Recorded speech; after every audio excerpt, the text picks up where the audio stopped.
Hello dear students, welcome back to my channel Physics SPC CBSE board papers 2024 का question number 32 का solution.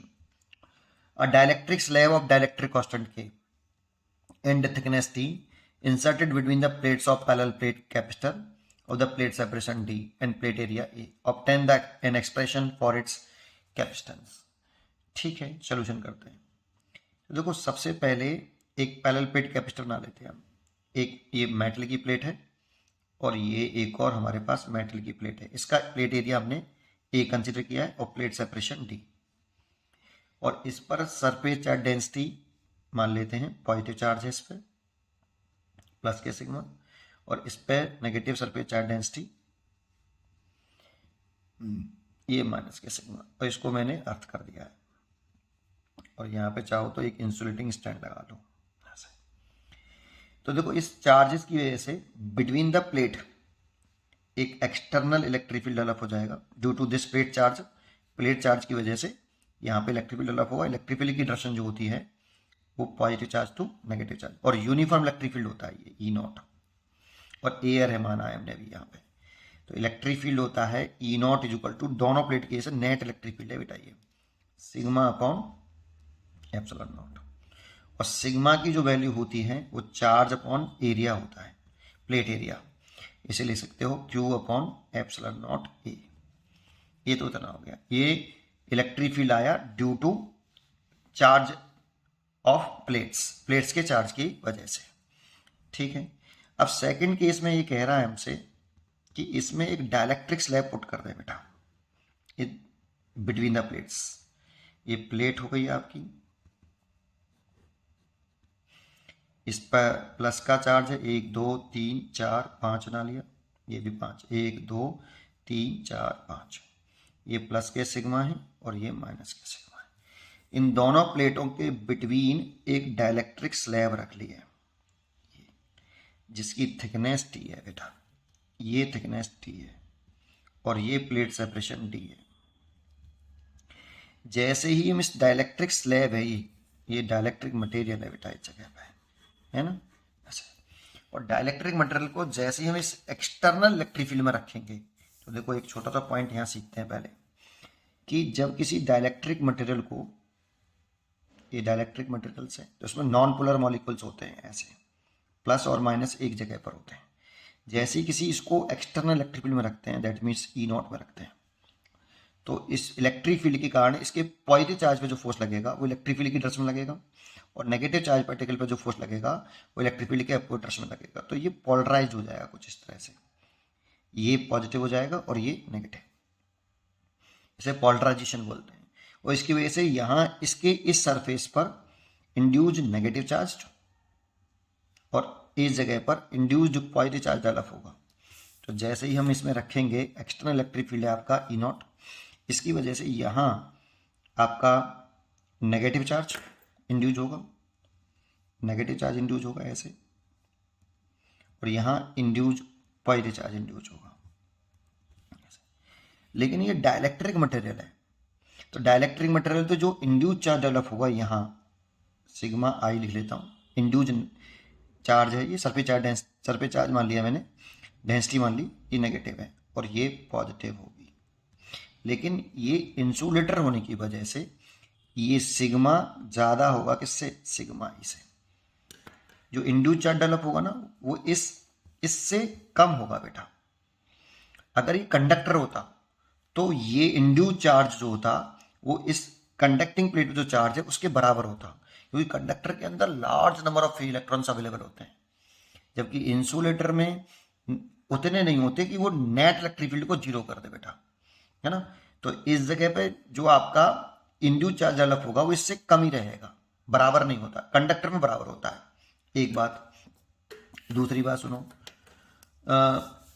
इसमें एक point आपको ये आना चाहिए, सबसे इंपॉर्टेंट पॉइंट ये वाला है इसमें बेटा, कि अगर ये कोई चार्ज प्लेट है, दो पैरेलल प्लेट्स हैं, और इस पर प्लस के सिग्मा है और इस पर माइनस के सिग्मा है, तो इसके बिटवीन इलेक्ट्रिक फील्ड यूनिफॉर्म होता है, यहाँ यहाँ यहाँ यहाँ यहाँ यहाँ सब जगह पे कांस्टेंट होता है।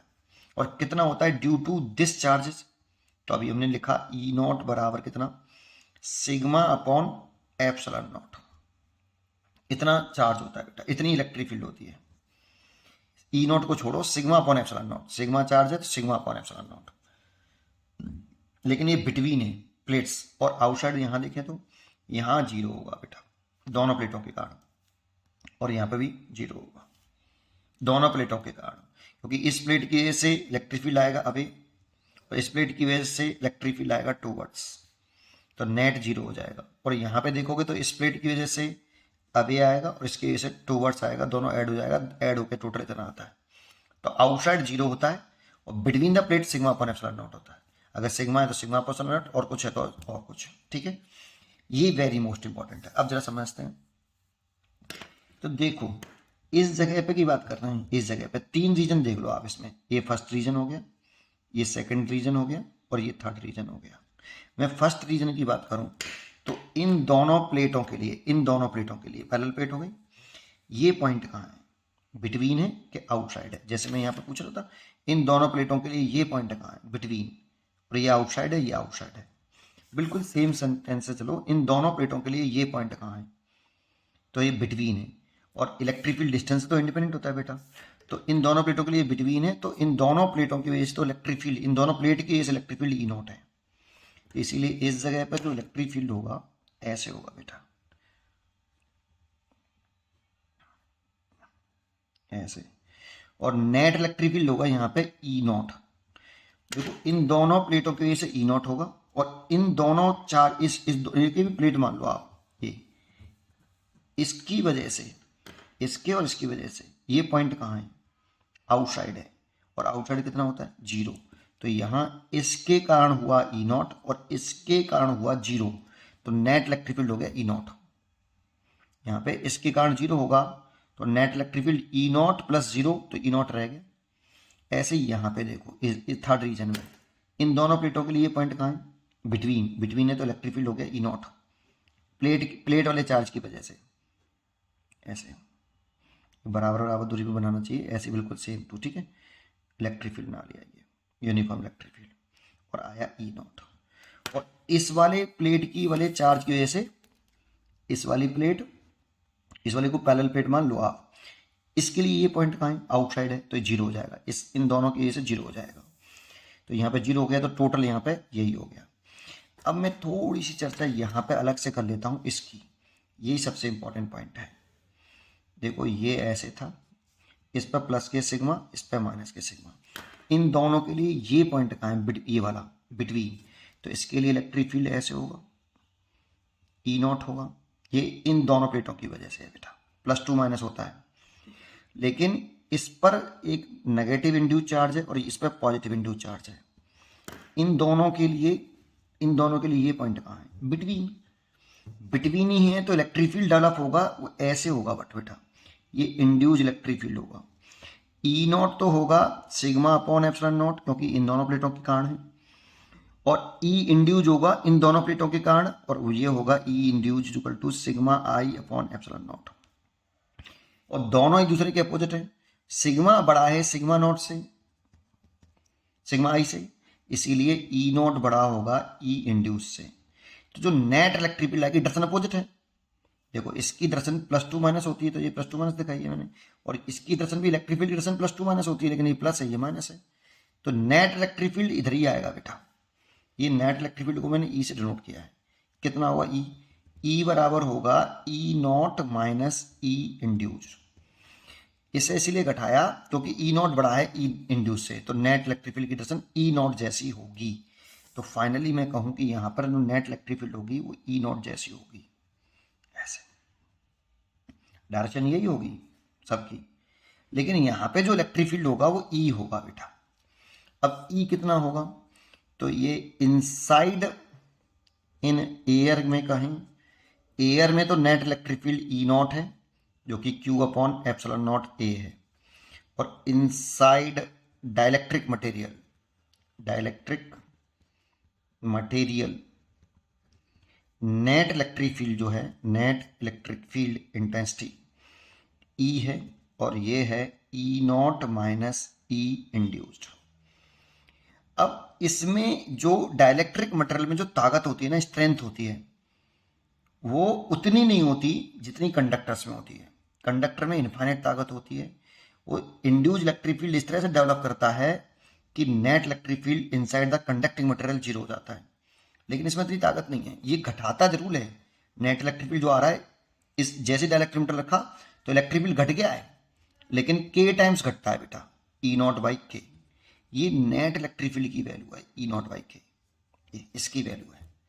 तो नेट इलेक्ट्रिक फील्ड यहाँ पे के क्या चीज है, के डाइलेक्ट्रिक स्ट्रेंथ है, डाइलेक्ट्रिक कांस्टेंट है इस डाइलेक्ट्रिक मटेरियल का, और ये इलेक्ट्रिक फील्ड को के टाइम्स डिक्रीज कर देता है, घटा देता है। क्यों घटा रहा है? क्योंकि देखो डाइलेक्ट्रिक मटेरियल की वजह से जो इंड्यूस इलेक्ट्रिक फील्ड आ रही है वो एक्सटर्नल इलेक्ट्रिक फील्ड के अपोजिट आ रही है, तो घटाएगा ही तो सही, सब्ट्रैक्ट ही तो हो रहा है।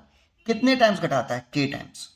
जबकि अगर कंडक्टर होता तो कंडक्टर के लिए के इनफाइनाइट होता है, के इनफाइनाइट डालेंगे तो electric field, net electric field zero zero ही हो जाएगा। उसमें ताकत ज्यादा होती है बेटा, इसकी स्ट्रेंथ उतनी नहीं होती जितनी कंडक्टर की होती है, कंडक्टर की ताकत ज्यादा। ये डाइलेक्ट्रिक स्ट्रेंथ इलेक्ट्रिक फील्ड घटाने की ताकत होती है। कितने टाइम्स घटाएगा इलेक्ट्रिक फील्ड को, तो इतने टाइम्स कर देगा। उम्मीद करता हूँ ये लाइन समझ में आई होगी। अब कुछ नहीं है, अब हमें क्या करना है, कैपेसिटेंस निकालना था। सर इतना सारा क्यों किया कैपेसिटेंस निकालने के लिए? क्योंकि जो कैपेसिटेंस होता है ना, यहाँ लिखूँ capacitance of capacitor, capacitance of capacitor C बराबर होता है चार्ज ऑन कैपेसिटर, और चार्ज ऑन कैपेसिटर जो प्लेट की पॉजिटिव प्लेट पे जो चार्ज होता है उसे चार्ज ऑन कैपेसिटर बोलते हैं। तो क्यों माना? An potential difference, V is a potential difference. तो मेरे को केवल V पोटेंशियल डिफरेंस निकालना है। तो आपने एक फॉर्मूला पढ़ा होगा, electric field is equal to potential difference upon distance. ये तो यहाँ से पोटेंशियल डिफरेंस लिखें तो इलेक्ट्रिक फील्ड इनटू डिस्टेंस, ये फॉर्मूला होता है। तो यहाँ से मैं पोटेंशियल डिफरेंस निकाल लूँ, total potential difference, total potential difference V बराबर। तो पहले देखो इसकी ये सेपरेशन लेट कर लेता हूं मैं x, तो इसके लिए पोटेंशियल डिफरेंस निकाल लेते हैं हम, इस वाले गैप के लिए, रीजन वाले गैप के लिए। तो इलेक्ट्रिक फील्ड इस रीजन में कितना है, ई नॉट है, और इस रीजन की डिस्टेंस कितनी है, x। पोटेंशियल डिफरेंस होता है इलेक्ट्रिक फील्ड इनटू डिस्टेंस। तो इस रीजन में इलेक्ट्रिक फील्ड ई नॉट है नेट, और डिस्टेंस है x, प्लस पोटेंशियल डिफरेंस एक स्केलर क्वांटिटी है तो सिंपली ऐड होंगे। तो इस रीजन में इलेक्ट्रिक फील्ड कितना है, E, और उस E की वैल्यू है ई नॉट बाई के, और सेपरेशन कितनी है इसकी, T, थिकनेस T है बेटा। सेकंड रीजन में, थर्ड रीजन में कहें प्लस, तो देखो अगर ये D है और ये x प्लस टी हो गया, तो ये वाली जो डिस्टेंस होगी ये D minus x plus T होगी, ऐसे।